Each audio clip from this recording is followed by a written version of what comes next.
Les parents qui disent aussi se sentir impuissants face à l'utilisation des écrans et des téléphones par leurs adolescents. Vous le savez, depuis la rentrée dernière, les collèges doivent imposer une interdiction stricte pendant la journée d'école.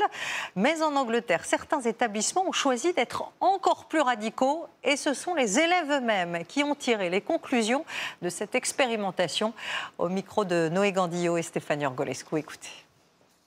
Depuis septembre dernier, ce collège du Lot-et-Garonne a décidé de bannir l'utilisation des smartphones à l'intérieur de l'établissement.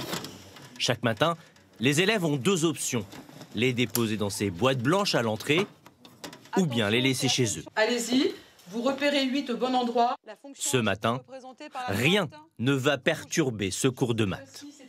Dans une classe, si vous avez un petit bruit parasite, et surtout si c'est un portable, là tout le monde, voilà, le cours s'arrête. Oh, qui sait, etc. Donc là on n'a plus ça.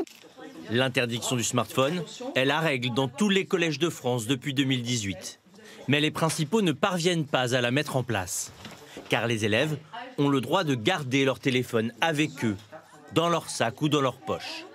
Alors à chaque pause, c'est le même rituel et le même lieu de rendez-vous. On était tous toutes aux toilettes et on était sur le téléphone. Et maintenant ? Maintenant, il n'y a plus personne aux toilettes. On est plus dans la cour, on marche, on discute de tout et de rien, etc. Après 6 mois, les élèves sont dans l'ensemble satisfaits de l'expérience. Mais dès la fin des cours, leur premier réflexe, c'est de rallumer leur portable. Y a-t-il des établissements qui vont plus loin? Nous en avons trouvé, mais de l'autre côté de la Manche. Les élèves de ce collège anglais se sont portés volontaires pour participer à une expérience inédite. 21 jours, 3 semaines sans smartphone du tout, ni au collège, ni à la maison. Les résultats de l'expérience étaient absolument saisissants. 20% des symptômes liés à l'anxiété et à la dépression des élèves ont disparu après seulement 3 semaines. Ces 3 semaines sans portable ont changé la vie de Scarlett, 13 ans. Avant, je souffrais beaucoup mentalement. J'avais des crises d'angoisse. Dès qu'on m'a retiré mon portable, tous mes symptômes et mes crises ont peu à peu disparu. Depuis l'expérience, Scarlett a complètement changé la manière dont elle utilise son téléphone portable. J'essaie de moins aller sur les réseaux sociaux, de limiter mon temps d'écran. Je suis passée de 6 heures à 3 heures par jour. Pour faire face au fléau des écrans, cette école publique pour garçons de Londres a pris une décision radicale. Smartphone interdit. Le règlement impose ces vieux modèles de portables qui permettent juste de téléphoner et d'envoyer des textos. Des fonctions très limitées et des avis partagés chez les élèves. Vous les aimez bien? Oui, non, c'est du 50-50. On ne peut pas faire grand-chose sur ces téléphones.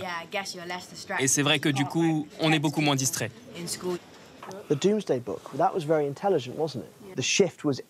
Le changement a été instantané. Ce sont presque de nouveaux garçons. Ils sont beaucoup plus concentrés, plus enthousiastes. Il y a beaucoup moins de harcèlement qu'avant, donc c'est fantastique. Si au départ, beaucoup d'élèves étaient réticents, ils n'étaient pas les seuls. Les parents aussi avaient quelques appréhensions. Au début, c'était dur, ouais. En fait, c'est angoissant de ne plus pouvoir savoir où il est, en fait. De ne plus pouvoir le tracer. Et donc, comment vous faites?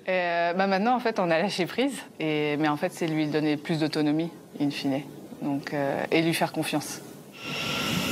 S'attaquer au problème au collège, pour certains, c'est déjà presque trop tard. Et à Hitchin, petite ville anglaise de 33 000 habitants, les parents n'ont pas attendu l'école pour prendre l'initiative. Hi. Pour Richard et Jessica, tout a commencé autour de cette table il y a 1 an. Au départ, ils sont 4. Leurs enfants approchent du collège. Ils ne veulent pas leur donner de portable, mais ils redoutent qu'ils soient mis à l'écart.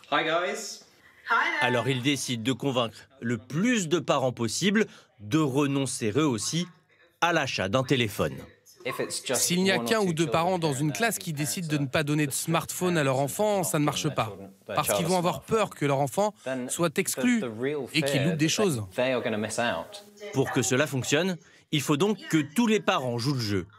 Et dans la ville, leur démarche a trouvé un écho qui les a eux-mêmes surpris.